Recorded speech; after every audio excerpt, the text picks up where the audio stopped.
to walk you through some of the features of the High School Music Teacher Planner.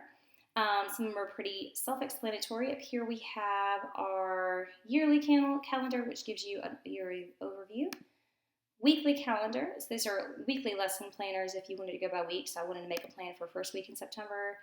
I could plan this way for each one of my classes. There are spaces for 7 different periods or courses. Music schedule, you can fill that in, make copies if you have. You can duplicate this page if you have different schedule like an A or B week or different semesters. You can duplicate those pages. Standards. For the standards, I made just an overall reference to make it easy to find. So this gives you the standards for ensemble, music tech, composition, and instrumental. You can just click on categories. So creating would take me to, this is the standards for creating Imagine. You can kind of slide through your slides there and go through creating in order, and then you use the quick tabs to go to each section. So that's just a handy reference for when you're lesson planning. Up here we have the course pages, which I'm going to talk about in just a minute. The main index, easy way to get to all your calendars, your templates, all your notes. You can get to any of those from the home index. Here are your monthly calendars. And then down at the very bottom, these are quick references to your templates and note pages. So like the rehearsal planner down here. I've given you one copy, but you can duplicate as many as you need. Same with the performance planner. And then you've got staff paper, grids, lesson plan, extra lesson plan templates. All these notes down here just makes them quick and easy. My favorite part of the planner, I think, is these course level pages. Let me show you what that is. So let's see, this will be my first period course. You can write or type the name in the top of whatever the name of the course is. You have, again, easy reference for that national standards. Year at a glance. If you wanted to plan out for this course, hey, here's kind of what I want to do, units I want to do for each month of the school year. You could also do skills assessment. If you're doing like a quick assessment of, I don't know, if we had sight singing or something and you want to just keep a quick record of if someone had mastered a skill or not, that's an easy reference for you there. Seating chart templates, there are 6 different templates, but if you find one that works for you, that meets your needs, you can duplicate it as many times as you need without messing up any of the hyperlinks. And then the lesson plan organizer. So I know that different classes meet different times. Some of you may see your classes 5 days a week, some may see it 3 days a week. So this is just an easy way to reference to kind of organize your lesson plans. So for my first period course, I have 36 different slots. I could do one for each week. I could say, hey, these are going to be my lesson plans for the first week, August 10th. This will be my second week, third week. You can do it that way.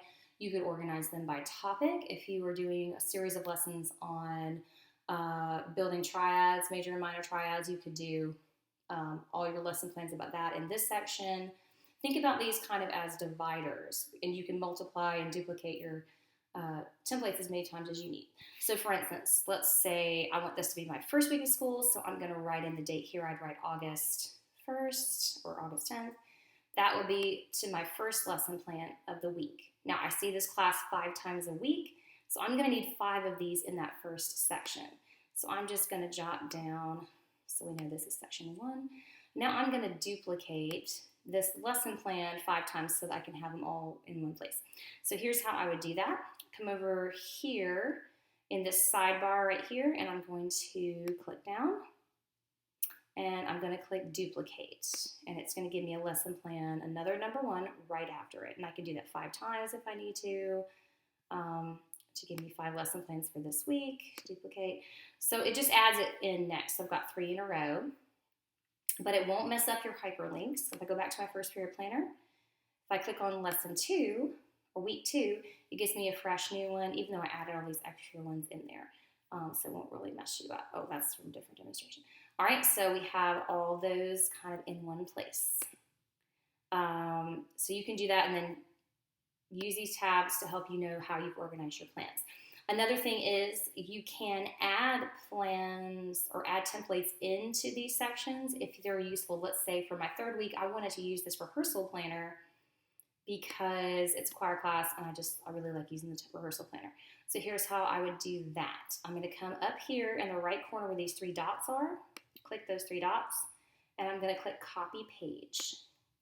So I've copied this page. I'm going to paste it into my notes for week 3. So week 3 is going to take me automatically to my lesson plan. I want to put a rehearsal planner right after it to use the week 3. So I've already copied it.